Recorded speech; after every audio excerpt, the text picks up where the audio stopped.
The key to effective leadership is no longer about power or status. It's in how you make people feel. In 2025, everything about leadership has changed. And if you're not evolving, you're already behind. Make sure you stay till the end of this video, because the last insight will challenge everything you think you know about being a true leader. Leadership in 2025 is no longer what it used to be. Gone are the days when authority alone demanded respect. In today's fast-evolving world, shaped by technology, uncertainty, and shifting values, effective leadership is built on something deeper: connection, clarity, and character. People don't follow titles anymore. They follow trust. They follow realness. If you want to lead in this new era, you must evolve. 1. Lead yourself first. In 2025, the world is moving faster than ever before. Artificial intelligence is rewriting industries. Social values are shifting. People are overwhelmed with information, uncertainty, and noise. In this environment, leadership is no longer about telling others what to do.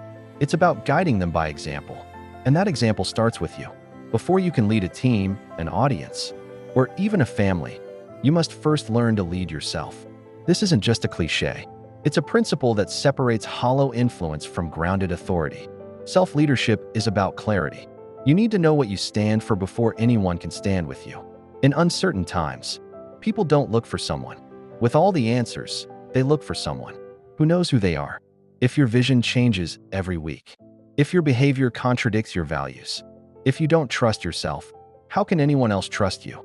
Leadership begins in solitude, in the quiet hours when no one is watching. It's in those moments you ask yourself the hard questions. Who am I really? What do I want to represent in this world? What fears are still holding me back? What habits am I tolerating that are sabotaging my future? You see, leadership isn't built on charisma alone. It's built on consistency.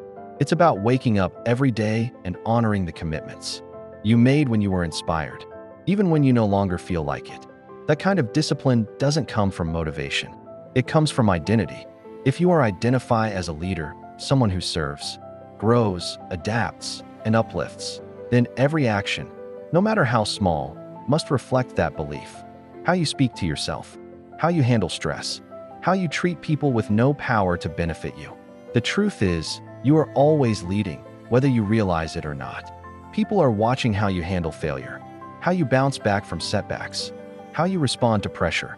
They're not just listening to your words, they're studying your energy, your body language, your tone, your emotional control. So, start from within. Audit your habits. Heal what's broken. Clarify your mission. Define your non-negotiables. A powerful leader doesn't seek control over others. They master control over themselves. When you lead yourself with purpose, others feel safe following you. They know that you're not reacting from ego. They trust that your confidence isn't built on arrogance, but on truth. And most importantly, they believe that if they stay close to you, they'll become better themselves. In 2025, leading yourself first isn't optional. It's the foundation of everything that comes after. Because if you can't handle your own emotions, goals, distractions, and doubts, how will you carry the weight of others? So before you demand respect, earn it. Before you inspire others, ground yourself. Before you chase visibility, build stability. Because you can't pour from an empty cup. Leadership begins with you and who you choose to become when no one's watching. Embrace adaptability. If there is one thing that is constant in 2025, it's change. New technologies emerge overnight. Social trends shift in days. What worked last year, or even last month, may already be outdated. In this climate, the leaders who thrive are not the ones who resist change. They are the ones who adapt. Adaptability is not weakness. It's not indecision. It's wisdom in motion. It's the ability to move with life, not against it. It's knowing when to pivot, when to listen, and when to let go of strategies that no longer serve the mission. The world of leadership is no longer about control. It's about navigation. Think of a great leader as a captain on a stormy sea. The winds are unpredictable. The waves are violent. And yet, the leader does not panic.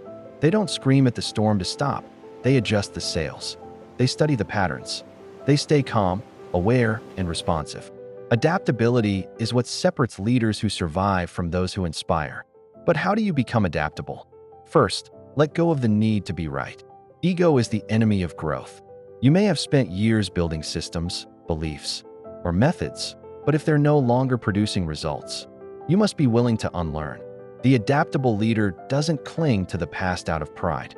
They evolve for the future out of purpose. Second, develop listening skills. True adaptability begins with observation. What are your team members saying? What is the data telling you? What trends are emerging in your space? Listening doesn't mean you follow every opinion. It means you understand the landscape before making your move. Third, embrace discomfort. Change is messy. Growth is painful. But the leader who leans into discomfort becomes resilient. You don't wait for the perfect moment. You move forward with what you have. Adjust along the way and stay open to better ideas. Adaptability also means letting go of micromanagement. You can't control every detail in a world that's moving at hyperspeed. Learn to delegate. Learn to trust. Learn to empower others to bring their own creativity to the mission. A rigid leader creates burnout. A flexible leader creates momentum. Look at the most respected leaders of our time. They are not the loudest or most controlling. They are the most responsive. The ones who saw the trend coming before the majority. The ones who were humble enough to course correct when it was needed. Being adaptable doesn't mean being unstable. You can still have a strong vision. You can still have unwavering values. But the path you take to reach that vision must stay fluid. Leadership today is not a straight line, it's a living process. In 2025, adaptability is your competitive edge. It is your survival strategy. And it is your power. Because the world isn't waiting. The future isn't slowing down. And the people you lead are counting on you to keep moving forward no matter what comes. Be firm in your purpose, but flexible in your approach. That's how real leaders ride. In 2025, information is everywhere, but connection is rare. We live in an age where people are constantly talking, posting, and performing, but few feel truly seen or heard. That's why the leaders who master empathetic communication are the ones who build the deepest loyalty, the strongest teams, and the most lasting impact. Empathy isn't a soft skill anymore.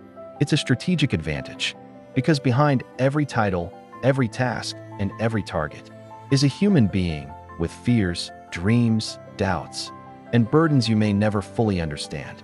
The most effective leaders are not just skilled in speech, they are skilled in listening. Empathetic communication begins by being present. In meetings, in conversations, in crisis moments, people notice when you're distracted. They notice when your eyes dart to your phone. They notice when your tone feels rehearsed or robotic. But when you are truly present, fully engaged, curious, and attentive, trust begins to grow. It also means listening not just for what's said, but for what's unspoken. Sometimes a team member says, "I'm fine," but their body language screams exhaustion. Sometimes someone underperforms, not because they're lazy, but because they're going through something painful at home. An empathetic leader doesn't jump to criticize. They ask, what's going on beneath the surface? They offer space, not shame. Support, not suspicion. In 2025, where burnout, anxiety, and emotional overload are common, this kind of leadership becomes life-changing. People are no longer loyal to companies. They are loyal to cultures. And culture is built on one human conversation at a time. But empathy doesn't mean you say yes to everything. It's not about being soft or passive. True empathy balances compassion with clarity. You can hold people accountable without being harsh. You can set high standards and still lead with kindness. In fact, empathy allows for deeper feedback. Because when people feel safe, they become open to correction. They stop defending themselves and start developing themselves. That's the magic of an empathetic environment. It produces both emotional safety and personal growth. Also, empathy must extend to diverse experiences. A leader in 2025 must be aware of cultural differences, generational perspectives, neurodiversity, and more. What motivates one person may alienate another. What's respectful in one culture might feel dismissive in another. Great leaders educate themselves, stay humble, and learn to communicate across differences. One of the most overlooked aspects of empathetic communication is language choice. The words you use can either build a bridge or build a wall. Saying, "You always do this," shuts someone down. Saying, "Help me understand what's going on here," invites dialogue. Small shifts in phrasing can make a big difference in outcomes. At the core, empathy reminds people, "You matter here." And when people feel like they matter, they give more, they stay longer, and they grow faster. In a world where everyone is shouting to be seen, the most powerful leaders are the ones who stop and listen, because empathy isn't weakness, it's leadership. And in 2025, it may be your greatest strength. Build trust through action. In 2025, people don't trust words anymore. They've heard too many promises, too many slogans, too many motivational speeches that fade into nothing the moment the pressure kicks in. Today, trust isn't given, it's earned. Slowly, through quiet, consistent action. As a leader, you must understand something powerful. Your reputation is built in public, but your character is revealed in the small, often invisible moments. And it's those moments that determine whether people will follow you or simply tolerate you. Trust is not something you demand. It's something you prove. You build it by doing what you said you would do, especially when no one's watching. You build it when you stay calm under pressure instead of lashing out. You build it when you admit mistakes quickly, without blame, and take full responsibility. These small choices form the invisible foundation of every great leader. Let's be clear, people are always watching. They may not say anything, but they are observing. They notice when you show up late, but expect them to be early. They notice when you preach empathy, but dismiss their concerns. They notice when you celebrate success, but disappear in difficulty. That's why trust can take years to build and only seconds to lose. A leader who builds trust through action becomes someone others rely on, not just for answers, but for stability. In 2025, that stability is rare.